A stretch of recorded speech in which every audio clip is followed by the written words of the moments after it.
A Brief Introduction to the Skill of Music for Song and Viol in 2 books by J. Playford, published in 1658, Uri Kogut, English 350b.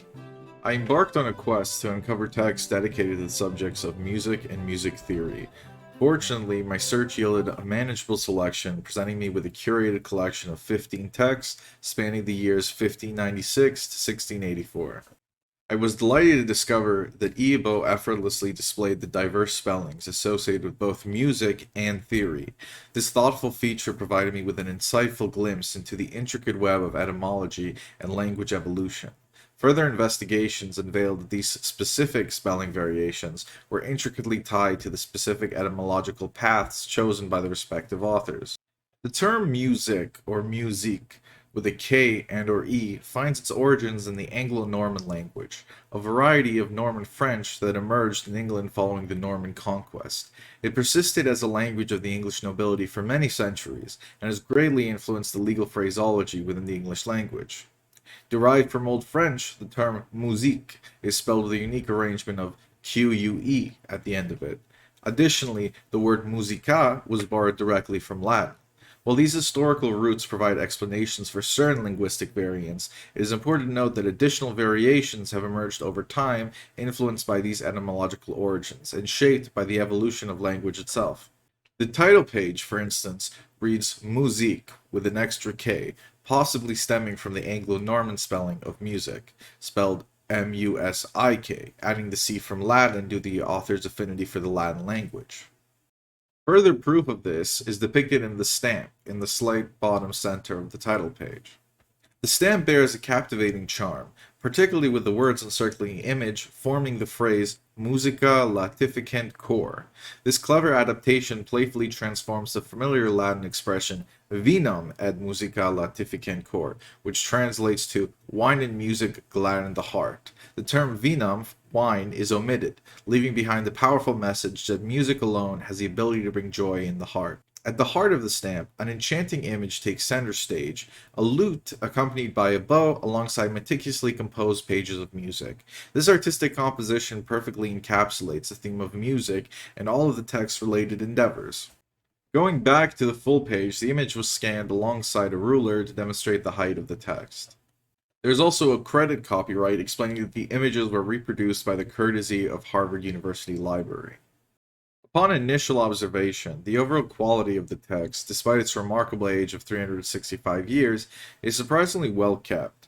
While some damages may be hidden by contrast issues in digitizing the physical copy, the overall condition remains remarkably intact. Within the pages of this remarkable book lie 2 distinct volumes, each offering its own unique insights.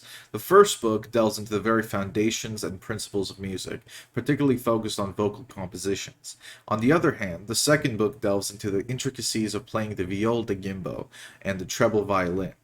While delving into the detailed history of these mentioned instruments is beyond the scope of this presentation, it is fascinating to explore the discussions and depictions of these early versions of the viola.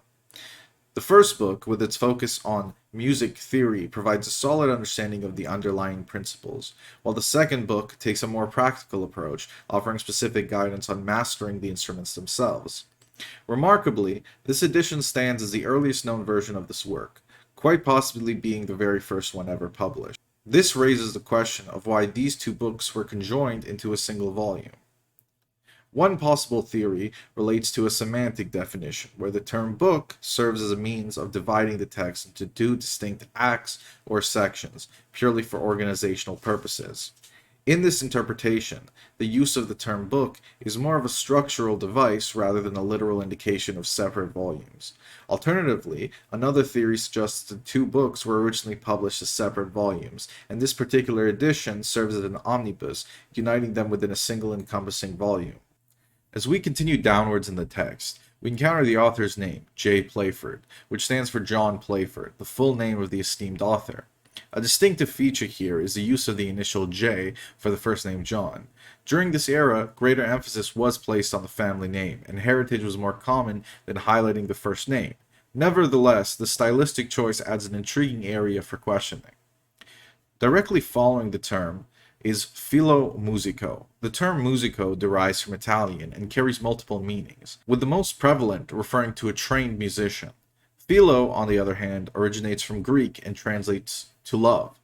Therefore, the phrase can be interpreted as loving musician or love of musicians, roughly. It undoubtedly plays with the concept of philosophy, replacing the Greek term sophia, meaning knowledge, with musician.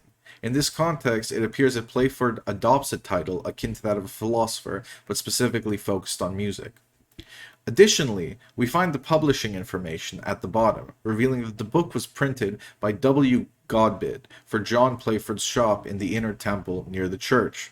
Once again, we observe a slight variation in the use of John's name, with the initial used in one instance and the full print form on the same page.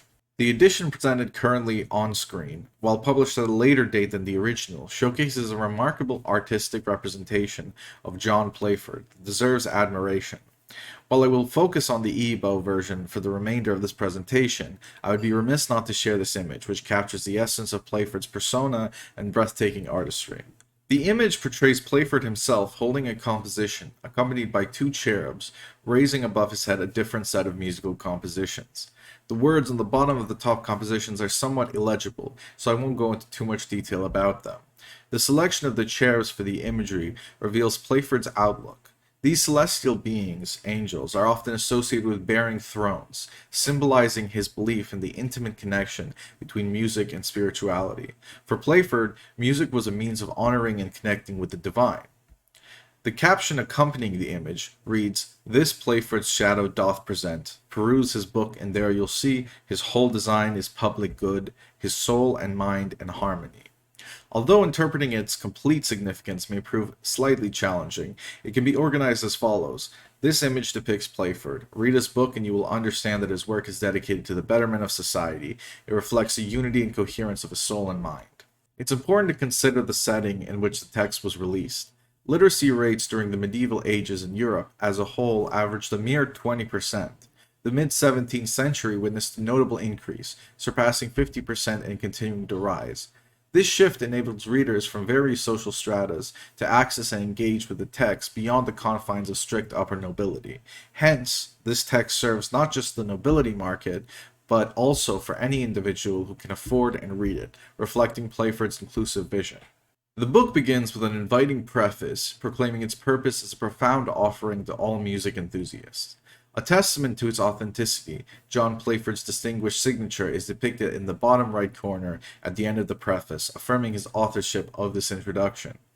The first page also depicts an elegant pattern design, adding to the text's aesthetic features. Although I only am showcasing the first and last page of the preface, its contents delve deep into the very essence of the book, expounding on the profound motivations behind its creation. Playford expresses the intrinsic power of music and song and how it situates itself in the realms of art, soul, and divinity. Following the preface, the book offers a meticulously crafted table of matters, ensuring a seamless navigation through the content. The header design carries over to the opening page of each chapter, creating a visually harmonious experience for the reader. The first page of the first chapter depicts a beautifully illustrated illuminated letter T. Though the original design may not have been presented in color, its beauty as a captivating work of art shines through, capturing the essence of the musical literary endeavor with grace. John Playford, the esteemed author, has an impressive collection of digitized texts on EEBO, totaling approximately 43 works. While some of these comprise various editions of the same book, there remains a delightful array of his writings, showcasing the breadth and depth of his literary contribution. Using the Oxford Dictionary of National Biography reveals a lot of information about John Playford, and denotes several reasons for why he wrote what he did. John Playford was a music publisher, born around 1621 to 1623 in Norwich, England. He apprenticed with London stationer John Benson in 1640, and later leased a shop in or near the Temple Church in London, the same shop that is mentioned in the publishing location on the title page of A Brief Introduction to the Skill of Music. The shop was where he worked for the rest of his life. Playford's early publications included pamphlets with royalist sympathies. However, he is best known for his contributions to music publishing. The text, A Brief Introduction to the Skill of Music, first published in 1654, is one of his most notable works. This comprehensive musical primer included materials by the famous British composers Thomas Campion and Christopher Simpson. It became a widely used and influential guide to music during the 17th century, with the 12th edition, published in 1694, having been revised by Henry Purcell, a notable Baroque English composer. In 1650, John Playford married his wife, Hannah, and they had several children together. Playford's career flourished as he became a member of the Stationers' Company and obtained the company's monopoly in publishing metrical psalm books.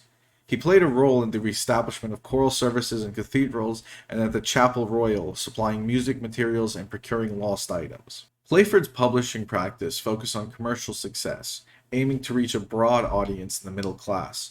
While he faced competition from other publishers, he published a range of serious works in fine volumes, including compositions by Henry Purcell and John Blow. Playford also advertised ruled paper, ink, manuscript books, and music pricked in manuscript, catering to a diverse musical interest. After his wife's death, Playford's only surviving son, Henry, took over the business and aimed at continuing his father's legacy and dream, elevating the standards of published music. While there are numerous interesting academic and research implications that this text presents within the realm of musicology, I will remain true to the focus of this English course. Nevertheless, it's worth noting that this text opens up the doors to extensive cross-disciplinary studies, especially concerning the fields of semiotics and the evolution of notation structures within music theory. Exploring the interplay between music and language, one can delve into the realm of semiotics to examine the symbolic meanings and communications within musical compositions. This interdisciplinary approach would offer valuable insights into how musical elements are encoded and decoded. There exists a potentially pedantic, yet intriguing area worth exploring: the usage of initials in specific contexts and the underlying reasons behind such choices. For example, on the very same title page, John Playford's first name is initialized in one area, while it appears in full elsewhere. Why do subsequent editions overlook this feature, especially when it's positioned in the exact same location? Additionally, what prompts the use of initials in the preface instead of using the author's full name, for example? Figuring out the motivations and considerations behind these discrepancies could potentially enrich our understanding of historical practices and editorial decisions. It invites us to scrutinize the intricate details of printing conventions, personal preferences, and prevailing stylistic norms of the time. These nuanced variations uncover insights into the evolution of authorship, attribution, the role of identity in textual presentation, and the interplay between individual authorial choices and wider publishing conventions. Another captivating area of research delves into the rich history and deliberate choices surrounding the extensive use of Latinate vocabulary and phrasing. Understanding the pervasive influence of Latin requires exploring beyond the realm of Christianity, although it undeniably plays a significant role. Even in instances such as the phrase depicted in the stamp, the absence of explicit references to divinity invites us to uncover the broader motivations and historical underpinnings behind these linguistic preferences. Unraveling the reasons behind the widespread adoption of Latin opens the door to investigations examining Latin as a language of scholarship and intellectual discourse during specific periods, as well as unveiling the nuances of its usage within diverse fields from academia to law, providing important insights into transmission of knowledge and the power dynamics associated with language. Yet in these countries live I, hey, jolly poor man, I see many a valiant soul.